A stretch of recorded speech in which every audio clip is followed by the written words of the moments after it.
mungkin butuh bikin pinjol gitu ya pemerintah untuk menyelesaikan masalah ini. Tapi ini kan merajalela karena emang ada demand-nya kan masalahnya. Iya betul. Cuman ya maksudnya jadi karena aksesnya mudah kan. Mereka bisa bayar atau enggak ya terserah, itu masalah lu nanti kan kayak gitu.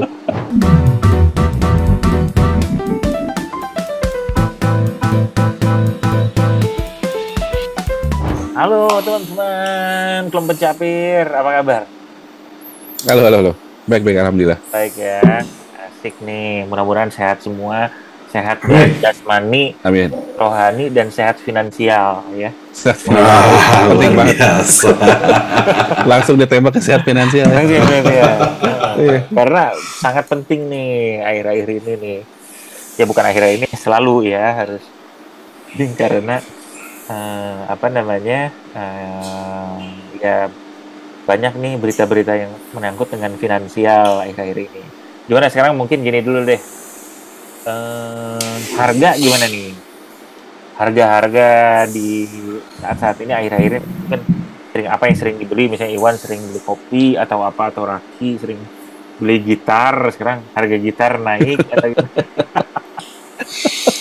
Harga gitar alhamdulillah banyak promo ya sekarang. Nah, ini nih.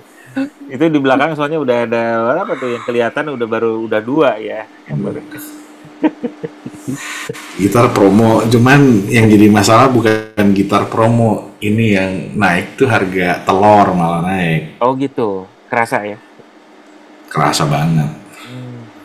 Kerasa ya, walaupun fluktuatif lah ya gitu. Kemarin sempat naik tinggi, sempat agak turun juga gitu. Tapi kalau compare tuh berapa waktu lalu gitu ya berasa lah secara bulanan tuh uang keluar ya lebih besar. Jadi hidup makin mahal lah kira-kira. Betul. Kalau Iwan gimana? Kerasa juga tuh. Kalau Raki kan dari telur ya berasanya sebagai konsumsi telur baik. Hati-hati kolesterol ya. Dan bisul. Oh, kalau gue sih mungkin yang paling mudah indikator dari harga itu sih makanan di GoFood atau GrabFood. Oh. Itu kerasa naik. Oh, kerasa ya. Ya beberapa harga yang bisa ada beberapa item misalkan yang sering beli dari yang sering beli kok naik ya, jadi sekitar 2.000 sampai 5.000 rasanya. Lumayan dong. Gitu. Lumayan. Udah mah harga di platform itu kan naikkan 20% gitu ya, terus naik lagi. Sebetulnya inflasi sesungguhnya yang terjadi itu adanya di platform online sih kalau menurut gue. Daya beli kita berkurang di situ daripada di dunia nyata. Oh iya, saya bisa dengan uang 50.000 gitu. Tadinya kita bisa beli makanan yang kayak gimana, sekarang cuma bisa setengahnya atau apa gitu-gitu. Iya. Betul. Dan kayaknya bukan cuma di Indonesia juga aja kayaknya ya. Gue juga merasakan telur juga ya kalau di itu, terus udah gitu makanan-makanan kalau pergi ke restoran. Dan itu bisa sampai ya mungkin sekitar 20%-an kalau menurut gue ya naiknya tuh. Jadi 20%. Itu gede banget loh, Bin. Lumayan. Gede. Jadi misalnya 100 ya 120 lah ininya harganya gitu. Nah, jadi ya 15-20%. Nah, dan itu memang jadinya terasa oleh si penjual juga karena dia kan jadi yang semakin sedikit yang beli ya. Iya.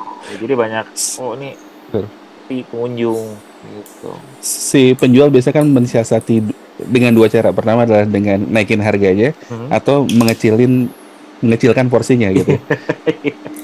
Yang itu gue sadarin kalau misalkan jajan gorengan sih. Oh, gitu. Tempe makin tipis, tahunya makin kecil, isiannya sedikit. Atau gitu, mungkin kalau misalkan bakwan atau bala-bala itu kebanyakan tepung daripada sayur-sayuran ya. Hanya crispy-nya aja mungkin. Hanya crispy saya. Jadi kita coba makan gorengannya aja. Ini tepungnya aja. Ijat adalah kita. Aduh. Jadi apa namanya? Agak tough juga ya gitu, dan makanya pastinya juga terdampak dengan daya beli ya. Maksudnya kan masyarakat juga jadinya punya purchasing power yang kurang, apalagi penghasilan juga mungkin makin tough juga ya. maksudnya kan orang juga perampingan mungkin juga banyak atau efisiensi minimal pengencangan ikat pinggang lah dari cost Iya. company udah pasti ngelihat kayak gini mereka udah spending hati-hati lah gitu. Nah kita ingin mengambil sebuah POV ya, kalau sekarang kan banyak di TikTok. POV dari beberapa ya. Nah ini adalah dengan maraknya pinjol, terutama pinjol ilegal dan dampaknya gitu ya. Kita sempat melihat juga, sempat bahas juga. Ini milenial, kita kan masuk milenial ya, benar nggak sih? Benar nggak? Boleh lah masuk ya. Jadi minimal masyarakat. Batch pertama ya. Jadi masyarakat yang produktif itu kan kena berarti ya.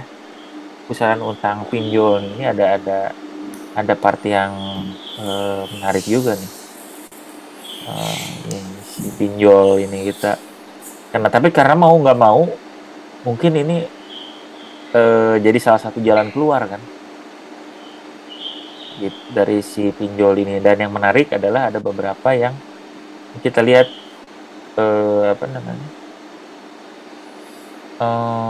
nah marak juga jadinya pinjol ilegal ya. Jadi pinjol itu konotasinya memang sekarang nggak ilegal, cuman nggak semuanya sebenarnya. Ada yang legal yang oke aja.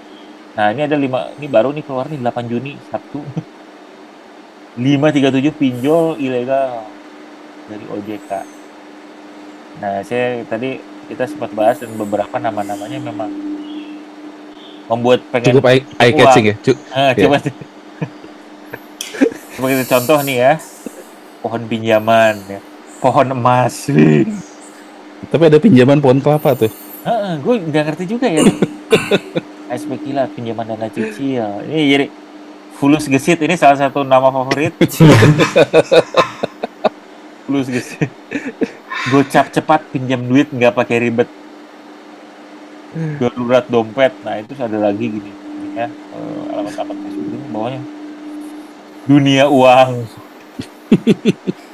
Gampang pinjam ya. Tapi memang luar biasa ya ini ya. Uang, dana kilat, hujan manis. uang kilat itu rupiah petir. Wah ini tapi emang menarik juga ini ya. Begitu dari keluarga Halilintar kali ya. Gila Halilintar ya, podcast. Datanglah ke uang ya. Ini ada juga ya, menarik juga. Super Cash, Facebook group ini banyak juga yang kayak gini ya. Dan ada 500 nih. Ini kita jangan bahas satu-satu ya, karena mungkin juga gimana. Cuman ini menunjukkan banyak banget ya. Ini yang ilegal 537 ya, gila juga ya. Yang ketahuan ya. Iya. Bisa lebih banyak lagi yang nggak ketahuan. Bisa. Iya. Bisa lebih banyak lagi. Jadi biasanya modusnya itu buat mereka nyebar si pinjol ini ada macam-macam yang gue tahu ya. Pertama adalah misalkan di aplikasi itu biasanya ada di APK-nya Android.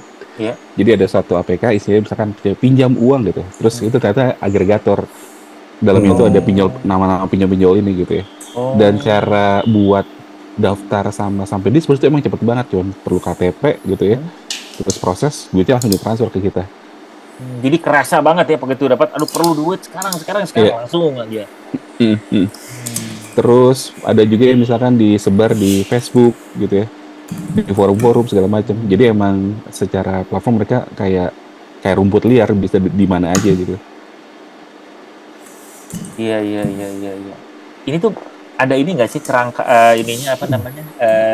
Mungkin average bunganya gitu berapa gitu-gitu. Ada nggak ya? Pernah yang setahu gue ya. Mereka biasanya bilang bunga harian gitu 0,3% per hari gitu ya. Cuman ada yang bisa langsung diketok 50% mesti bayar dalam 1 bulan gitu ya. Atau 50% nih? Iya. Jadi misalnya pinjam 100.000, 150.000 gitu ya. 1 juta, 1,5 juta dalam 1 bulan. Iya. Kalau misalkan kecil kan kayak atau 200.000 bayar 300.000, kayak kerasa bahwa oh ya udahlah gitu ya, kayak bisa-bisa aja gitu. Cuman masalahnya adalah pada saat disbursement itu biasanya yang turun itu cuman 75% ya, bahkan kita pinjam 1 juta turunnya 750.000, 250.000-nya administrasi gitu ya. Iya. Terus udah gitu pada waktu ada administrasi itu udah mengurangi lah dari itu ya. Iya, itu udah administrasi sendiri. Terus kalau misalkan banyak juga yang sangat pendek Ben ini yaitu tenornya itu 7 hari, 14 hari gitu ya. Nah itu lebih gede lagi pada waktu misal ini biasanya dipakai sama orang-orang yang beneran kepepet sih. Iya. 7, misalkan pinjam 7 hari ya, bunganya misalkan let's say 30% gitu ya. Nah pada saat 7 hari kita nggak bisa bayar, itu mereka buat memperpanjang lagi 7 hari, mereka doubling tuh ini tuh. Jadi 60% kayak gitu. Jadi orang akhirnya makin terlilit, tergulung. Itu terus kegulung terus. Jadi misalkan makanya nggak heran dari orang yang pinjam 1 juta bisa jadi 10 juta ya karena itu, karena mereka kegulung. Luar biasa ya. Jahat. Ini jahat sih. Iya.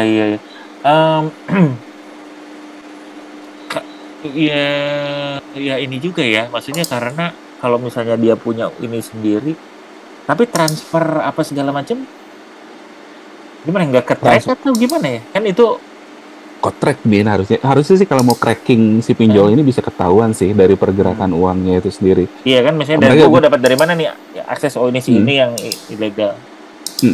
Mereka biasanya kebanyakan pakai virtual account. Jadi harusnya bisa kelihatan sih. Terus mereka pakai aneka platform wallet, misalkan Dana, OVO segala macam itu mereka pakai juga. Oh gitu. Jadi kalau otoritas mau nge-track pergerakan uang ini kelihatan sih. Overwhelming apa gimana ya maksudnya? Sangat terlalu gede, banyak banget sih.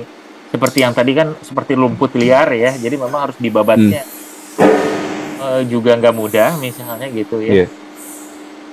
Atau gimana? Resource mungkin apa? Karena kan ini menginikan ya. Meresahkan. Soalnya social impact-nya tuh ini juga ya. Tapi kalau di apanya? Iya. Tapi ini kan merajalela karena emang ada demand-nya kan masalahnya. Iya betul. Cuman ya maksudnya jadi karena aksesnya mudah kan. Gitu. Jadi juga semuanya karena aksesnya mudah bisa ya orang ya mengambil uang kan mungkin. Terus ada kecenderungan orang itu karena mungkin benar itu dia, akses mudah kan verifikasinya minim sebetulnya. Kadang cuma butuh KTP sama nomor telepon. Dibandingkan kita misalkan ke institusi yang lebih formal, seperti bank gitu kan, proses review dan underwriting-nya mungkin lebih kompleks. Mereka lebih susah juga. Jadi akhirnya ini jadi salah satu alternatif buat mereka yang pengen atau perlu butuh uang cepat sih.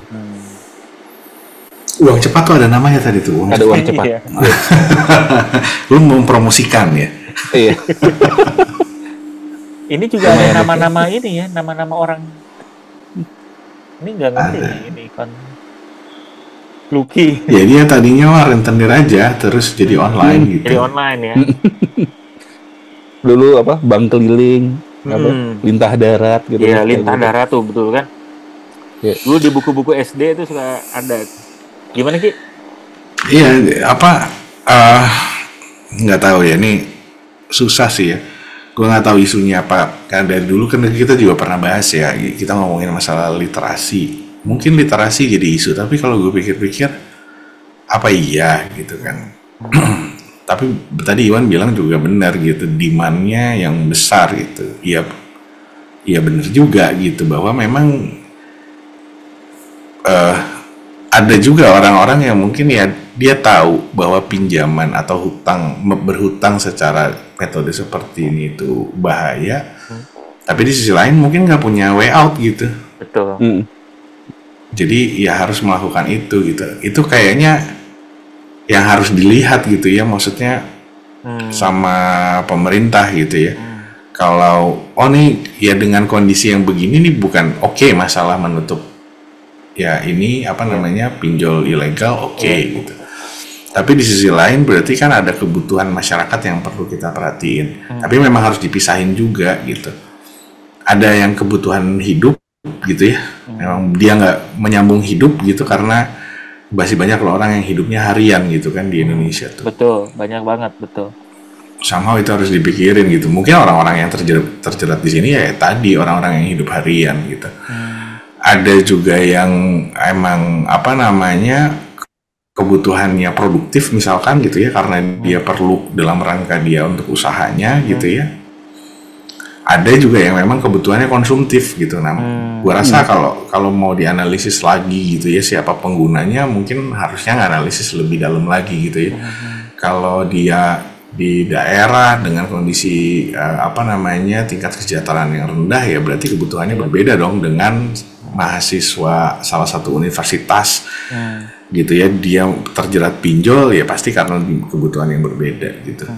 Itu bicara dari sisi kebutuhan. Nah mekanisme ini ya seperti rentenir gitu, kalau lo semakin ngutang bunga dengan bunga yang luar biasa tinggi dan semakin gagal bayar semakin kena denda yang semakin besar lagi kan gitu ya. Biasa, ya.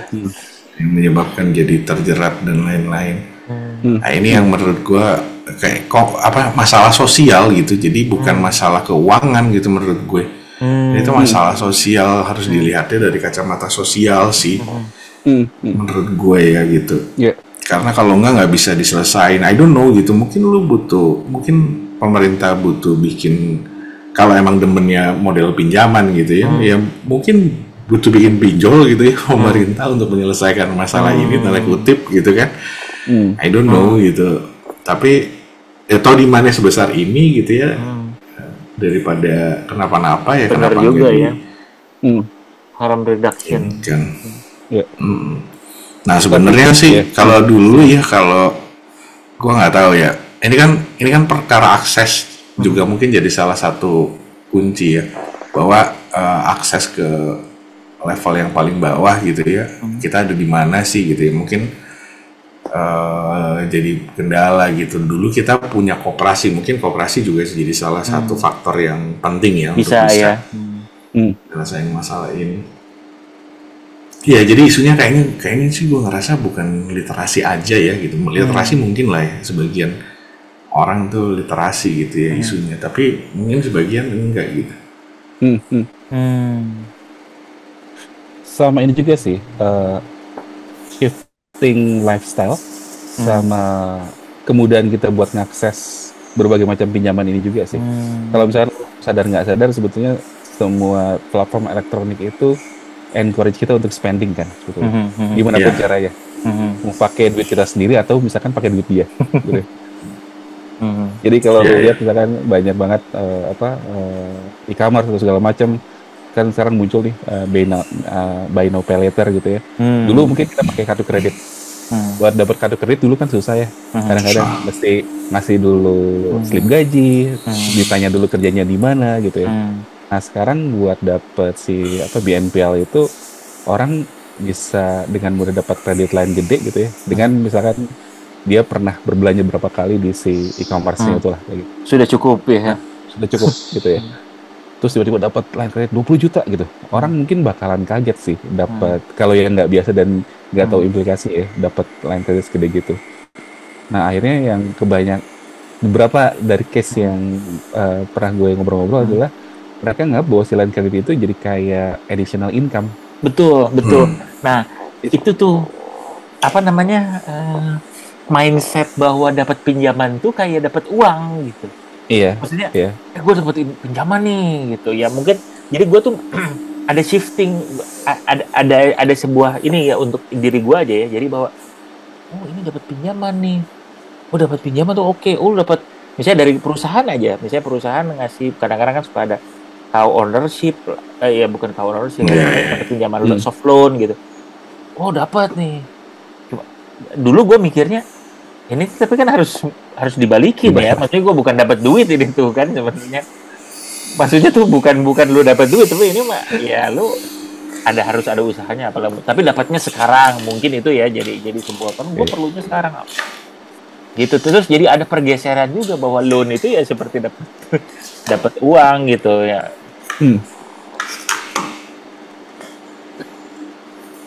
Ya mungkin ya itu dia sih. Di satu sisi kebutuhan orang tuh makin meningkat gitu ya. Terus juga kadang-kadang ada peer pressure juga kan sekarang tuh ya. Orang lain beli ini kita pengen juga beli sesuatu. Terus kadang-kadang untuk pembelian barang-barang kecil gitu ya. Ini kayaknya kalau gue pakai pay later kayaknya nggak apa-apa deh. Bulan depan gue bayar gitu. Tapi yang terjadi akhirnya kadang-kadang itu menumpuk gitu. Nah, di saat itu numpuk dan itu di atas dari penghasilan kita, mereka tiba-tiba panik nih. Habis panik, cari cara kan buat ngebayar. Masuklah mereka ke si pinjol yang ilegal, yang legal dulu mungkin. Terus habis legal itu nggak nutup, baru masuk ke ilegal. Itu sih yang banyak kasus yang kejadian. Jadi ini ya tahapannya ya. Lubang tutup lubang ya. Oh iya.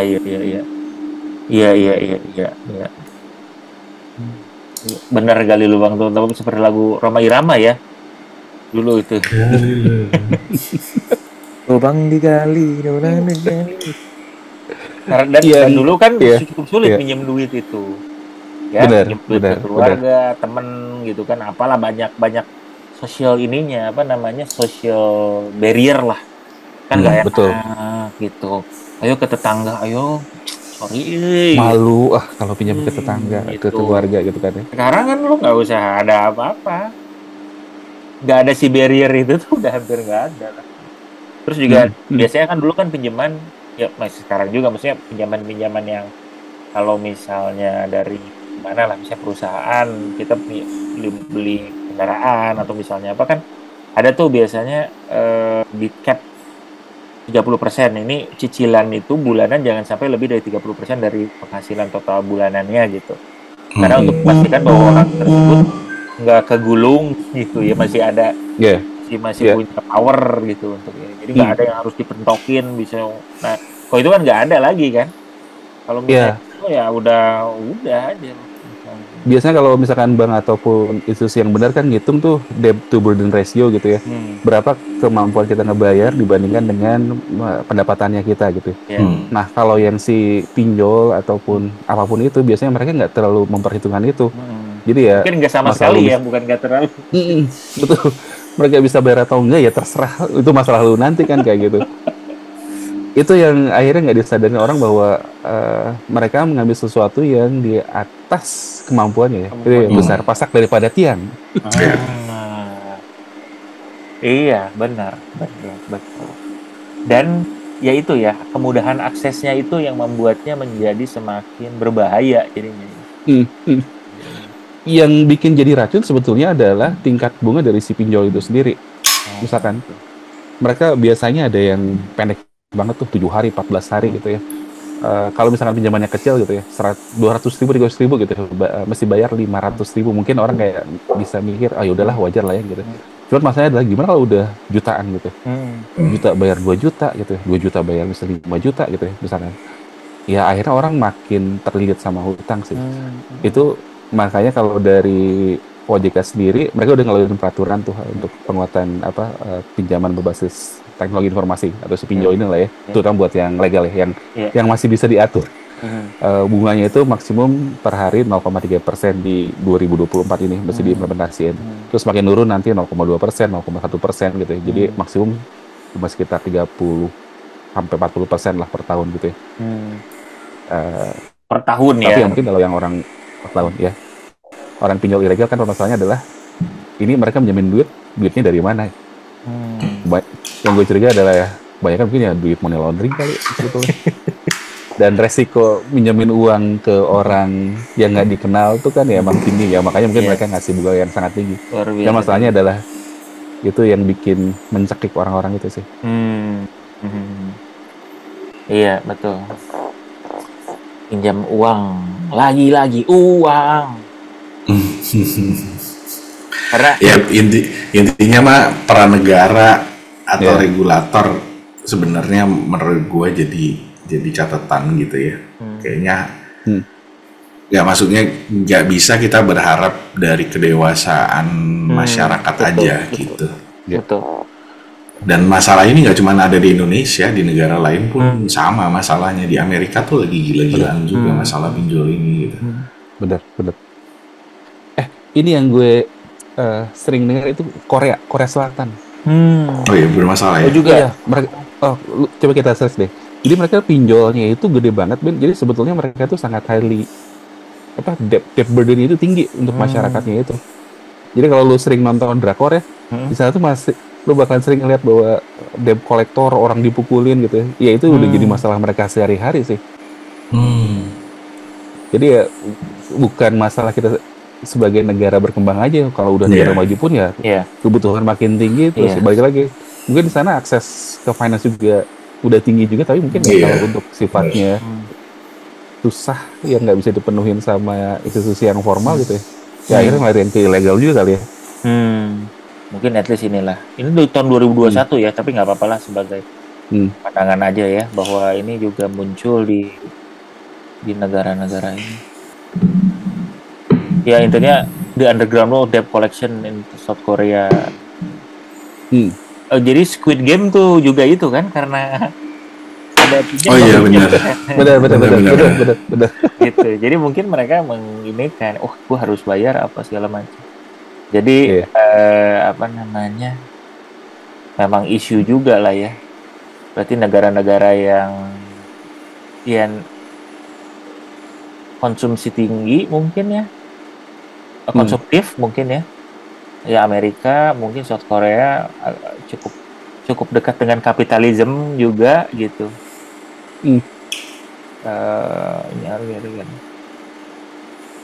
Korea pun kena, jadi teman-teman drakor ya Korea nih. Korea bukan Korea Bambang Pacul ya. Nanti ini negara Korea beneran. Korea. Kata Pak Bambang Pacul. Harus hati-hati ya benar teman-teman, karena yang gue ini kan juga adalah impact dan dampak kepada orang dan orang sekitarnya. Jadi dinamika sosialnya tuh juga ini berbahaya gitu. Dari orangnya, terus juga makin pasti namanya kegulung uang jauh lebih gede dari powernya kan mungkin susah juga. Tergulung gitu. Luar biasa. Jadi kalau ini tadi kalau ngomongin ormas keagamaan, harusnya ormas keagamaan bicara ini. Karena isu sosial gitu ya. Gitu betul ya. Perilaku ya, benar. Iya. Betul. Jadi hati-hati ya. Misalnya di khotbah Jumat gitu ya disebutkan. Ya iya itu loh. Siapa kan nggak bisa pemerintah, kan kita bukan sosialis, masa pemerintah yang bilang khotbah Jumat semuanya ngomongin hati-hati pinjol gitu misalnya, bisa gitu. Jadi prioritasnya ini jangan bergeser lah ya gitu. Iya. Dan mungkin ya pemerintah harus kerjasama, harus ngobrol sama ormas keagamaan, cerita kondisi ini dan minta bantuan gitu loh, maksud gue. Kalau untuk menggerakkan masyarakat gitu ya, mungkin ya pendekatannya memang harus, ya waktu itu juga kemarin gue ngomong sama orang kementerian, memang pendekatannya harus ke ormas, ke community karena Indonesia basisnya komunitas gitu. Bahkan kalau perlu dikeluarkan fatwa, atau udah dikeluarkan fatwa nih? Nggak tahu gue. Ini kayaknya fatwa yang lain. Lebih penting sih. Iya. Gue dikeluarin. Ya kan. Ini itulah maksud gue. Iya, masalah sosial gitu diberesin. Ini ya penting banget sih. Karena kalau kayak gitu tuh ke keluarga gitu, bayangin orang stresnya kayak gimana. Itu udah pasti sekitarnya, di dalam pekerjaan. Terus kita sebagai bangsa ya akan ngaruh sama produktivitas bangsa lah. Karena ini kan kalau misalnya tadi itu kan disebutkan milenial dan Gen Z ya, berarti angkatan kerja kan. Iya. Jadi angkatan kerjanya yang banyak yang angkatan BU. Gitu. Jadi kelompok pencapir semua, ingat ya, ini mungkin apa yang bisa dilakukan oleh kelompok pencapir semua juga selain meningkatkan kewaspadaan diri, juga boleh share ke teman-teman yang lain. Hati-hati ya, yaitu sebisa mungkin kalaupun perlu ya mungkin ke institusi yang memang penting, atau mungkin jangan sampai masuk ke sesuatu yang agak sulit seperti ini gitu karena pemikirannya ya, karena it's not easy lah tentunya ya untuk ketika orang lagi udah mepet sih, cuman ya dan berarti juga perilaku apa namanya apa namanya manajemen keuangan ya atau bagaimana mengatur keuangan juga penting di masa yang memang nggak gampang ini gitu. Ya. Mudah-mudahan kita bisa beresin lah ini ya pinjol dan yang lain-lain yang online itu Yang online itu. gitu. Oke, kalau macam itu semua nanti kita ketemu lagi ya. Mudah-mudahan dengan keadaan yang jauh lebih baik. Karena kita aja kelas 1 ini udah bahas at least 2 kali ini gitu. Mengenai pinjol karena sangat meresahkan. Gitu ya. Jadi mudah-mudahan kita beri kesehatan dan kekuatan. Jadi jasmani sama finansial ya kesehatannya itu. Bye. Bye.